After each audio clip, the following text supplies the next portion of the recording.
Start करते हैं Watson and Crick का जो हमारा डीएनए डबल हेलिक्स मॉडल है उसके ऊपर बात करते हैं। वाटसन एंड क्रिक, साइंटिस्ट का नाम याद रखोगे, सवाल इससे भी आ सकता है। वाटसन एंड क्रिक, इन्होंने क्या दिया था बाबू, डीएनए का जो है डबल हेलिक्स मॉडल दिया था। क्या दिया था? Double helix model. अब ये क्या होता है सर डबल हेलिक्स मॉडल? जो डीएनए तुम नॉर्मली देख रहे हो, जो डीएनए को अब तक हम पढ़ते आ रहे हैं, वही उसका क्या है, वही डीएनए जो है वो तुम्हारा डबल हेलिक्स है। लास्ट क्लास में अगर याद हो तो हम बनाकर दिखाए थे कुछ इस तरह से डीएनए, ये जो है ना स्ट्रक्चर, यही तुम्हारा डबल हेलिक्स मॉडल है। समझ रहे हैं बात? क्लियर है ये बात? और ये जो डबल हेलिक्स मॉडल है ये कब आया था सर? ये डबल हेलिक्स मॉडल अगर आपको याद हो तो 1953 में आया था। कब आया था बाबू? 1953 में। तो आपको इंपॉर्टेंट पॉइंट ये याद रखना कि वाटसन एंड क्रिक ने डीएनए का डबल हेलिक्स मॉडल दिया जो कि 1953 में आया। क्लियर है? सबसे इंपॉर्टेंट पॉइंट जो है वो सबसे पहले हम डिस्कस करेंगे, इस मॉडल का हॉलमार्क क्या था। हॉलमार्क का मतलब समझ में आता है? हॉलमार्क क्या था इस मॉडल का? हॉलमार्क का मतलब होता है बाबू main point of this model. Main point of this model, ये जो मॉडल है हमारे पास, इसका मेन पॉइंट क्या था? Main point of this model, ये जो हमारे पास मॉडल है, इस मॉडल का मेन पॉइंट हमारे पास क्या था, इसके ऊपर बात करते हैं ना। हॉलमार्क क्या था? तो हॉलमार्क था बाबू इसका कंप्लीमेंट्री बेस पेयरिंग। अब ये क्या होता है गुरुजी? कंप्लीमेंट्री बेस पेयरिंग क्या होता है बताते हैं बाबू, रुक जाइए। कंप्लीमेंट्री बेस पेयरिंग क्या होता है, आ रहे हैं इसके ऊपर। ये जो कंप्लीमेंट्री बेस पेयरिंग है ये होता क्या है बाबू? देखोगे जब हम डीएनए का स्ट्रक्चर ड्रॉ करते हैं तो हमको मालूम है कि यहाँ पे हमारे पास एडेनिन, तो यहाँ पे हमारे पास क्या होता है थाइमिन, यहाँ पे ग्वानिन, तो यहाँ पे हमारे पास साइटोसिन। तो हम क्या कह रहे हैं, ये जो बेस पेयरिंग है ना, कॉम्प्लीमेंट्री बेस पेयरिंग, यही इसका क्या था, हॉलमार्क था। हॉलमार्क यानी कि main point of this model था। इसने क्या किया बाबू, इसने मदद किया। ये जो तुम्हारा कॉम्प्लीमेंट्री बेस पेयरिंग है ना, इसने हेल्प किया। किसमें हेल्प किया सर? हेल्प इन, इसने इस चीज में हमको हेल्प किया। नंबर वन चीज ये है कि अगर हमको if we know sequence of one strand, sequence of one strand other can be predicted. मतलब क्या हुआ गुरुजी? बता रहे बाबू, अदर कैन बी प्रिडिक्टेड। ये तो लंबा लाइन लिखा दिया। मतलब क्या हुआ? मतलब ये हुआ कि अगर हम इफ वी नो, अगर हम एक स्टैंड का सीक्वेंस जानते होंगे तो दूसरे स्टैंड का क्या सीक्वेंस होगा उसे हम प्रेडिक्ट कर सकते हैं। बताओ कैसे? हम जानते हैं सर कि अगर मान लो हमारे पास ये डीएनए का एक स्टैंड है, ये 5 प्राइम टू 3 प्राइम है, यानी कि 5' टू 3 प्राइम है, और यहाँ पे तुम्हारा एडेनिन है, यहाँ पे तुम्हारा मान लो थाइमिन है, यहाँ पे ग्वानिन है, और यहाँ पे तुम्हारा क्या है, साइटोसिन। और यहाँ पे हमारे पास दूसरा स्टैंड है जो कि तुम्हारा 3 प्राइम टू 5 प्राइम है ना, 3 प्राइम टू 5 प्राइम। तो क्या हम इस स्ट्रैंड का सीक्वेंस नहीं बता पाएंगे? बिल्कुल बता पाएंगे सर। हमको मालूम है कि हमेशा साइटोसिन के सामने क्या आएगा, ग्वानिन आएगा, ग्वानिन के सामने हमेशा क्या आएगा, साइटोसिन आएगा, थाइमिन के सामने क्या आएगा, एडेनिन आएगा, और एडेनिन के सामने क्या आएगा, थाइमिन आएगा। तो सबसे पहले इसने हमको किसमें मदद किया बाबू? हमको इसने मदद किया कि अगर हम सीक्वेंस ऑफ वन स्टैंड जानते हैं, मतलब एक स्टैंड का सीक्वेंस जानते हैं, तो दूसरे स्टैंड का सीक्वेंस हम क्या कर सकते हैं, फाइंड कर सकते हैं, यानी कि पता लगा सकते हैं। ये हमारा पहला जो है हेल्प किया किसने, कंप्लीमेंट्री बेस पेयरिंग ने। इसलिए इसको हम क्या कहते हैं, हॉलमार्क कहते हैं। किसका हॉलमार्क है बाबू? वाटसन एंड क्रिक का डीएनए डबल हेलिक्स का मॉडल जो है उसका हॉलमार्क क्या है बाबू? हमारा कंप्लीमेंट्री बेस पेयरिंग। इससे भी सवाल आएगा, ये भी बोल देगा कि बताओ जो वाटसन एंड क्रिक ने मॉडल दिया था उस मॉडल का हॉलमार्क क्या था? तो उसका हॉलमार्क क्या था बाबू? तुम्हारा कंप्लीमेंट्री बेस पेयरिंग था। क्लियर है यहां तक? और ये हेल्प किस में करता है सर? तो ये हेल्प करता है हमको इस चीज को जानने में कि सीक्वेंस ऑफ वन स्टैंड अगर हमको पता हो तो अदर कैन बी प्रेडिक्टेड, यानी दूसरे स्टैंड का जो सीक्वेंस है वो हम पता लगा सकते हैं। बिल्कुल यहाँ पे क्लियर है, कोई दिक्कत? दूसरा ये हमको पता करता है, मदद करता है बाबू डीएनए रेप्लिकेशन में।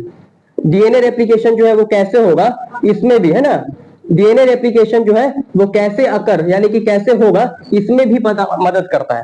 मान लो हमारे पास यहाँ पे एक डीएनए है, क्या है बाबू? डीएनए।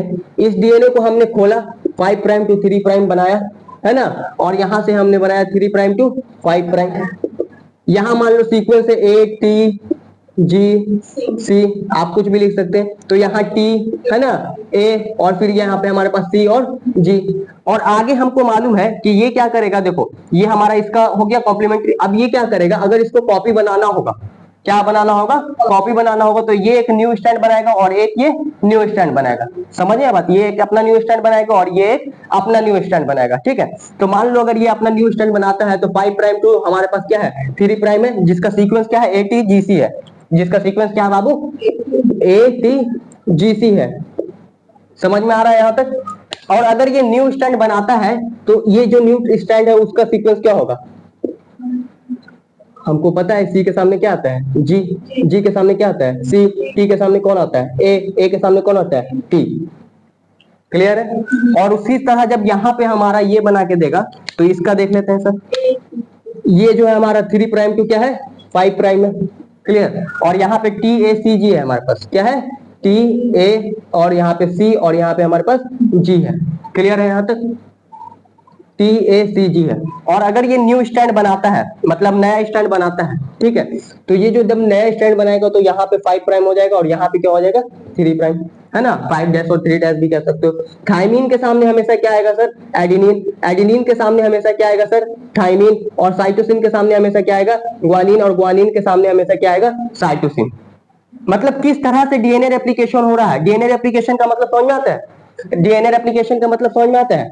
डीएनए से डीएनए बनना, डीएनए से डीएनए बनना। गौर से सुनो, डीएनए रेप्लिकेशन का मतलब क्या होता है? डीएनए से डीएनए का बनना क्या कहलाता है? डीएनए रेप्लिकेशन कहलाता है। तो कैसे डीएनए रेप्लिकेशन हो रहा है हम ये भी पता लगा पा रहे हैं इसके मदद से। क्लियर है? तो ये दो चीजें मदद करता है कि हाउ डीएनए रेप्लिकेशन अकर, कैसे जो है डीएनए रेप्लिकेशन होगा, इसमें भी मदद करता है कॉम्प्लीमेंट्री बेस पेयरिंग। और साथ ही साथ हमको ये भी पता करता है कि अगर हमको सीक्वेंस पता है एक स्टैंड का तो दूसरे स्टैंड का सीक्वेंस हम प्रेडिक्ट कर सकते हैं, यानी कि पता लगा सकते हैं। इसलिए इसको हम लोग क्या कहा? हॉलमार्क कहा, यानी कि main point of this model. Watson and Crick ने दिया था डीएनए डबल हेलिक्स मॉडल, और कब दिया था? 1953 में। क्लियर है यहाँ तक? अब इस मॉडल का कुछ इंपॉर्टेंट पॉइंट हम लोग देखने वाले हैं, जो कि पॉइंट तुमको लिखना होगा अगर 5 नंबर में सवाल आता है, उन पॉइंट्स को लिखना होगा। तो वो इंपॉर्टेंट पॉइंट्स क्या है और कौन से इंपॉर्टेंट पॉइंट्स हमारे पास कौन कौन से?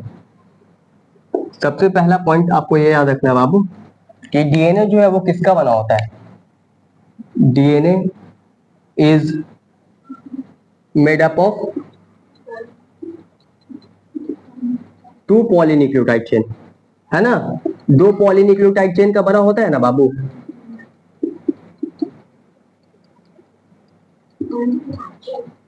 जिसमें तुम्हारा शुगर और फॉस्फेट का, लिखते हैं क्योंकि जगह कम पड़ जाएगा, शुगर और फॉस्फेट का क्या होता है?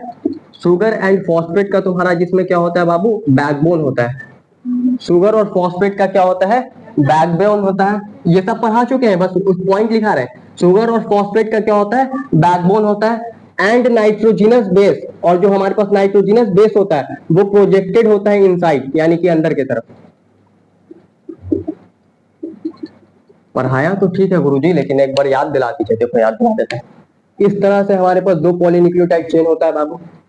यहाँ पे तुम्हारा शुगर होगा और शुगर फॉस्फेट का ये तुम्हारा क्या हो जाएगा? शुगर फॉस्फेट का तुम्हारा क्या हो जाएगा? बैकबोन हो गया, शुगर फॉस्फेट का बैकबोन। और इस तरह से नाइट्रोजिनस बेस जो है तुम्हारा अंदर की तरफ क्या होता है? प्रोजेक्टेड होता है।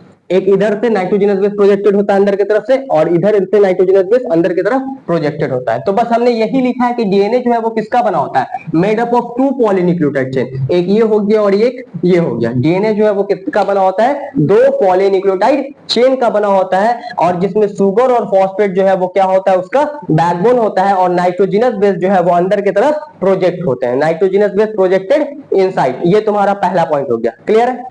यहां तक क्लियर? दूसरा और इंपॉर्टेंट पॉइंट ये है बाबू, दूसरा पॉइंट जो है तुम्हारा ये है कि बोथ चेन, जो दोनों चेन है, रन एंटी पैरेलल। मतलब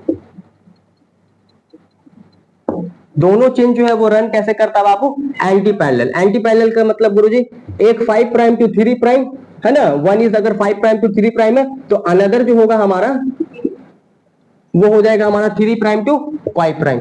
ये चीज भी क्लियर है एकदम? अगर एक 5 प्राइम टू 3 प्राइम है तो दूसरा हमारा क्या होगा बाबू? 3 प्राइम टू 5 प्राइम। क्लियर है एकदम?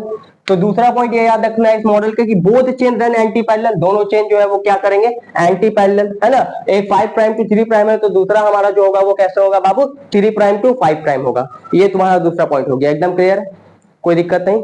अब तीसरा पॉइंट तुमको याद रखना है। ये 2 पॉइंट क्लियर है एकदम? ये 2 पॉइंट क्लियर है बाबू?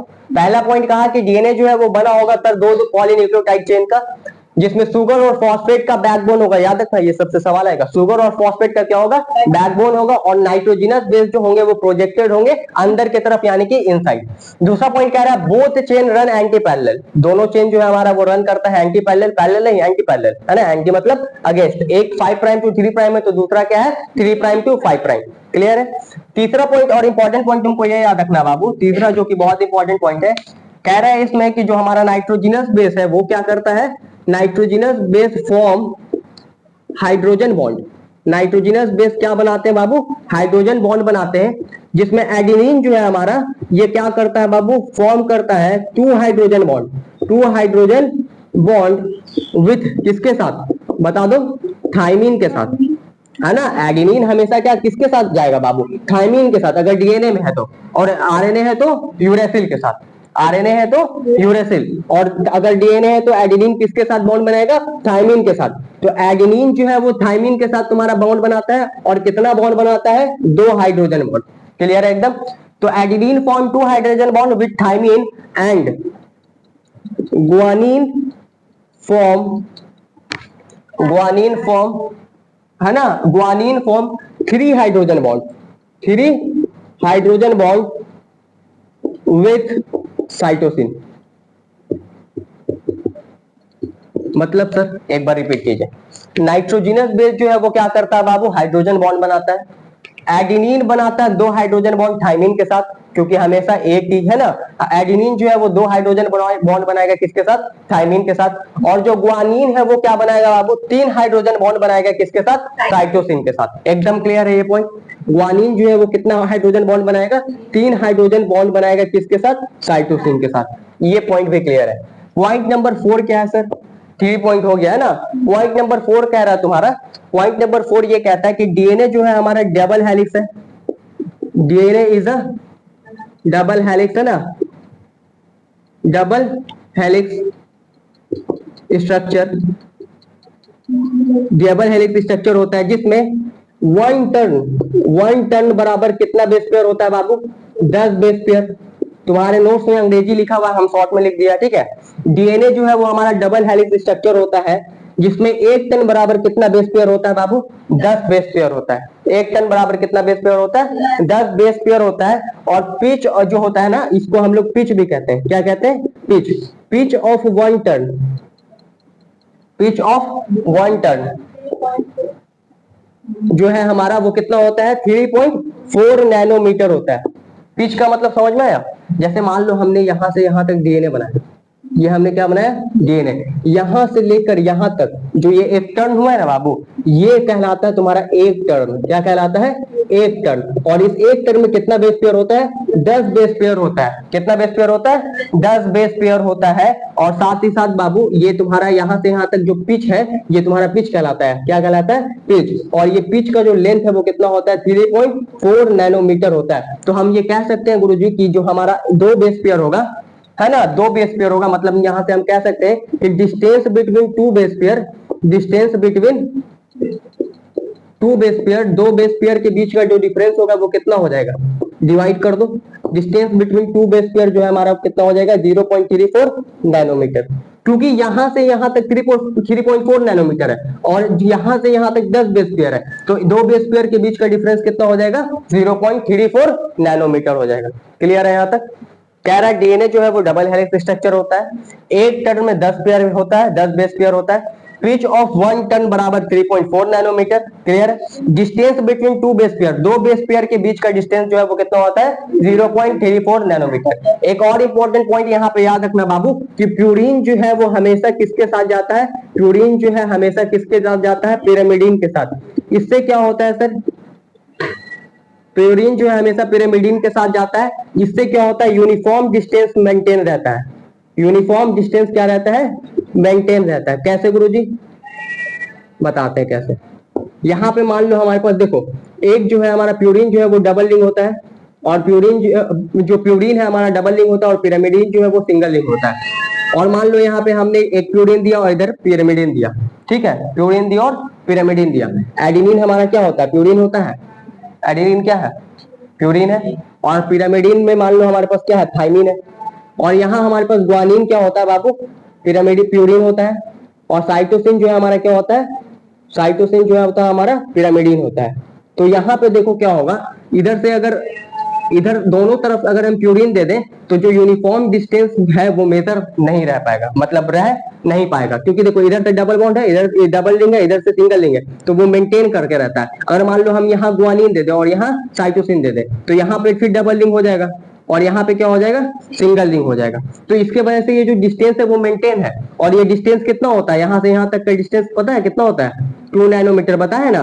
यहाँ से यहाँ तक के बीच का डिस्टेंस कितना होता है, 2 नैनोमीटर। ये जो डीएनए हमारा, इसमें यहाँ से यहाँ तक के बीच का डिफरेंस कितना होता है, 2 नैनोमीटर। और ये डिस्टेंस को कौन मेंटेन किया हुआ, ये मेंटेन किया हुआ जो प्यूरिन है वो पिरामिडीन के साथ आकर, है ना। इसके वजह से जो है हमारा यूनिफॉर्म डिस्टेंस जो है वो मेंटेन है। क्लियर है यहाँ तक, कोई दिक्कत नहीं, एकदम आसानी से समझे, एक बार रिपीट कर देते हैं। प्यूरिन और पिरामिडीन, एक होता है डबल लिंक, एक सिंगल लिंक होता है, ठीक। तो अगर दोनों तरफ से डबल लिंक दे दें, मतलब दोनों तरफ से अगर प्यूरिन लगा दें तो फिर जो डिस्टेंस मेंटेन था वो नहीं रह पाएगा। इसी वजह से एक तरफ से डबल लिंक, एक तरफ से सिंगल लिंक, मतलब एक तरफ से प्यूरिन, एक तरफ से पिरामिडीन लगाया जाता है। समझ में आया बात। इसलिए एडिनिन किसके साथ बनता है बॉन्ड, थाइमिन के साथ, और गुआनिन किसके साथ बॉन्ड बनाता है, साइटोसिन के साथ। एडिनिन और थाइमिन के बीच में कितना हाइड्रोजन बॉन्ड, 2 हाइड्रोजन बॉन्ड, और गुआनिन और साइटोसिन के बीच में कितना हाइड्रोजन बॉन्ड, 3 हाइड्रोजन बॉन्ड। समझ में आया, क्लियर है एकदम यहाँ तक, कोई दिक्कत नहीं। अब अगला पॉइंट तुम्हारा क्या है कि बेस पेयर जो है, पांचवा और लास्ट पॉइंट है इस मॉडल का, base pair stacked each other. Base pair जो है वो क्या होता है बाबू, स्टैग्ड ईच अदर। अब इसका मतलब क्या होता है, बेस पेयर जो है वो क्या होता है, स्टैक्ड ईच अदर। मान लो ये हमारे पास 2 स्टैंड है, ठीक है, ये क्या है हमारे पास 2 स्टैंड है। ये 2 स्टैंड में क्या करते हैं हम लोग बाबू, ये हमारा 2 स्टैंड है, ठीक है। और यहाँ पे हमारे पास मान लो ये, यहाँ पे हमने क्या लगा दिया, नाइट्रोजनस बेस। तो ये जब नाइट्रोजनस बेस लगा रहे हैं तो इससे क्या हो रहा है, इस डीएनए को एक्स्ट्रा स्टेबिलिटी मिल रहा है ना, एक्स्ट्रा स्टेबिलिटी मिल रहा है कि नहीं, ये ज्यादा स्टेबल हो पा रहा है कि नहीं, मजबूत हो रहा है कि नहीं। तो जब यहाँ पे नाइट्रोजनस बेस लगा देते हो तो ये क्या हो जाता है, एक्स्ट्रा स्टेबल हो जाता है। इसी कह रहा है तुम्हारा कि बेस पेयर जो है वो स्टैग्ड ईच अदर, यानी कि बेस पेयर जो है एक के बाद एक होता है, जैसे एक यहाँ है, एक के बाद एक यहाँ, एक के बाद एक यहाँ। लेकिन ये जो है ना, ये सीधे नहीं होता है, ये एंगल बना के होता है। ये क्या होता है, एंगल बना के होता है, एंगल बना के होता है। इस वजह से जो हमारा डीएनए है ना, इस वजह से जो हमारा डीएनए है वो इस तरह से ऐसे घुमा होता है। समझ आया बात। और ये एक बेस पेयर और दूसरा बेस पेयर आपस में 36 डिग्री का एंगल बनाता है। कितना डिग्री का, 36 डिग्री का। और इस तरह से जब 10 बेस पेयर, पूरा 10 बेस पेयर जब एंगल बनाएगा तो वो जो हमारा डीएनए है वो टोटल कितना डिग्री घूम जाएगा, 360 डिग्री घूम जाएगा। कितना डिग्री घूमेगा, 360। अरे देखो ना, एक बेस पेयर 36 डिग्री, तो 10 बेस पेयर कितना घुमा देगा, 360 डिग्री। समझ में बात। तो इस वजह से हमारे पास क्या होता है, 10 बेस पेयर में 1 टन हमारा जो डीएनए है वो क्या करता है, घूम जाता है। समझ में बात, क्लियर है। तुमको बस याद रखना है कि एक बेस पेयर और दूसरे बेस पेयर के बीच में कितना का एंगल होता है, 36 डिग्री। आपसे सवाल पूछेगा, ये नहीं पूछेगा, कभी नहीं पूछेगा। आपसे सवाल सिर्फ यही पूछेगा ज्यादा से ज्यादा कि आपको बताना है कि 1 टन बराबर कितना base pair, 10 base pair, pitch बराबर कितना होता है 3.4 नैनोमीटर, और 2 बेस पेयर के बीच का जो डिस्टेंस होता है वो कितना होता है, 0.34 नैनोमीटर। क्लियर है। और 2 स्ट्रैंड के बीच का, एक स्टैंड और दूसरा स्टैंड, ये 2 स्ट्रैंड के बीच का जो डिस्टेंस होता है वो कितना होता है, 2 नैनोमीटर। इससे ज्यादा सवाल आपके एग्जाम में नहीं आएगा। और 5 नंबर का आपका ये सवाल अगर देता है तो आपको पूरे तरीके से एक्सप्लेन करना है वाटसन एंड क्रिक का जो डीएनए का डबल हेलिक्स मॉडल था। यहाँ पे जाकर वो मॉडल जो है वो आपका समाप्त होता है। आगे अब हम लोग बात करेंगे सेंट्रल डोग्मा के ऊपर। किसके ऊपर, सेंट्रल डोग्मा के ऊपर है भाई, सेंट्रल डोग्मा। अब ये सेंट्रल डोग्मा क्या होता है सर, वहां पे 2 साइंटिस्ट हैं, वाटसन एंड क्रिक। यहाँ पे एक साइंटिस्ट है सिर्फ और सिर्फ क्रिक। वही क्रिक जो डीएनए के डबल हेलिक्स मॉडल में थे, वही क्रिक साहब यहाँ पे भी आ गए और इन्होंने सेंट्रल डोग्मा दिया। इन्होंने क्या बताया, give flow of information in living cell, information in living cell, living cell. इन्होंने क्या बताया बाबू, हमारे ये जो क्रिक साहब थे, इन्होंने बताया कि हमारे पास जो डीएनए होता है बाबू, ये स्टोर करके रखता है इंफॉर्मेशन को, स्टोर किए रहता है किसको, इंफॉर्मेशन में। मतलब हमारा नाक कैसा होगा, मुंह कैसा होगा, कान कैसा होगा, गोरे होंगे, काले होंगे, पतले होंगे, दुबले होंगे, वो सब कौन स्टोर करके रखता है, डीएनए करके रखता है स्टोर। सारा इंफॉर्मेशन किसके पास है, डीएनए के पास। डीएनए क्या करता है, अपना कॉपी जो है स्टोर इंफॉर्मेशन जो स्टोर किया हुआ है, इस कॉपी को दे देता है भैया किसको, एमआरएनए को, ठीक है। और ये जब डीएनए से हमारे पास एमआरएनए बनता है, डीएनए भी न्यूक्लियोटाइड है और एमआरएनए भी न्यूक्लियोटाइड है, याद रखना दोनों न्यूक्लियोटाइड है, पढ़ा चुके हैं। डीएनए भी तुम्हारा न्यूक्लियोटाइड का चेन है और एमआरएनए भी तुम्हारा क्या है, पॉलीन्यूक्लियोटाइड का चेन है ना। न्यूक्लियोटाइड का चेन मतलब पॉलीन्यूक्लियोटाइड चेन, तो डीएनए भी तुम्हारा न्यूक्लियोटाइड है, एमआरएनए भी न्यूक्लियोटाइड है केमिकली, है ना, केमिकली क्या है। तो इसके पास डीएनए के पास स्टोर होता है इंफॉर्मेशन और ये अपने इंफॉर्मेशन को कॉपी कर देता है किसमें, एमआरएनए में। इस प्रोसेस को हम लोग कहते हैं गुरुजी ट्रांसक्रिप्शन। क्या कहते हैं बाबू, ट्रांसक्रिप्शन। और यही आपसे सवाल आया कि डीएनए से एमआरएनए का बनना क्या कहलाता है, ट्रांसक्रिप्शन कहलाता है। क्या कहलाता है, ट्रांसक्रिप्शन। और एमआरएनए से, ये जो एमआरएनए है इससे प्रोटीन का बनना, कोई बच्चा नहीं बोलेगा अभी, इससे ये जो एमआरएनए है, इस एमआरएनए से प्रोटीन का बनना। एमआरएनए क्या होता है सर, सर एमआरएनए न्यूक्लियोटाइड होता है। क्या होता है, न्यूक्लियोटाइड। और प्रोटीन क्या होता है, एमिनो एसिड का चेन होता है। क्या होता है, एमिनो एसिड का चेन। मतलब कि भाषा चेंज हो रहा है, यहाँ न्यूक्लियोटाइड का, यहाँ एमिनो एसिड का चेन था। जब भाषा एक भाषा से दूसरा भाषा चेंज करते हो तो उसे क्या कहते हो, ट्रांसलेशन। बनाया हो बचपन में, इंग्लिश से हिंदी, हिंदी से इंग्लिश, क्या कहलाता है, ट्रांसलेशन। तो ये एक भाषा से दूसरा भाषा जब चेंज हो रहा है इसे क्या कहेंगे बाबू, हम ट्रांसलेशन कहेंगे। मतलब गुरुजी साफ साफ ही बोलिए कि डीएनए से एमआरएनए का बनना ट्रांसक्रिप्शन और एमआरएनए से प्रोटीन का बनना ट्रांसलेशन। कह सकते हैं डीएनए से एमआरएनए का बनना क्या कहलाता है, ट्रांसक्रिप्शन, और एमआरएनए से प्रोटीन का बनना क्या कहलाता है, ट्रांसलेशन कहलाता है। और जो इंफॉर्मेशन है वो कौन स्टोर करके रखता है, डीएनए करके रखता है। कौन करके रखता है, डीएनए करके रखता है। क्लियर है। और व्हेन वी नीड, जब हम क्या करते हैं बाबू, when we need cell division, जब हमको सेल डिवीजन करना होता है तब तो गुरुजी डीएनए से डीएनए बनवाने पड़ेगा, कहे कि दोनों सेल में डीएनए भेजे पड़ेगा। तब हमको क्या, किस चीज की जरूरत पड़ती है बाबू, तब हम क्या करवाते हैं, डीएनए का रेप्लिकेशन कराते हैं। मतलब डीएनए का क्या कराते हैं, कॉपी करवाते हैं। तो मतलब गुरुजी ये कि डीएनए से डीएनए का बनना, डीएनए से किसका बनना बाबू, डीएनए का बनना, ये कहलाएगा रेप्लिकेशन। क्या कहलाएगा, रेप्लिकेशन कहलाएगा। एकदम क्लियर है यहाँ तक। डीएनए से डीएनए का बनना रेप्लिकेशन, डीएनए से एमआरएनए का बनना ट्रांसक्रिप्शन, और एमआरएनए से तुम्हारा प्रोटीन का बनना क्या कहलाता है, ट्रांसलेशन। कहीं कहीं पे प्रोटीन के जगह पे पॉलीपेप्टाइड चेन भी दे देगा। क्या दे देगा, पॉलीपेप्टाइड। अब ये पॉलीपेप्टाइड चेन जो है वो कुछ दूसरा चीज नहीं है, ये अमीनो एसिड का ही चेन है। ये क्या है, अमीनो एसिड का ही चेन है, अमीनो एसिड का ही चेन है। यही चेन जब फोल्ड हो जाता है तब उसको हम क्या कहते हैं, प्रोटीन कहते हैं। तो समझ में आ गया, एकदम क्लियर है, कोई दिक्कत नहीं है यहाँ तक। डीएनए से डीएनए बनना रेप्लिकेशन, डीएनए से एमआरएनए बनना ट्रांसक्रिप्शन, एमआरएनए से प्रोटीन बनना ट्रांसलेशन। प्रोटीन के जगह पे कभी पॉलीपेप्टाइड छिपेगा, हम डरेंगे नहीं।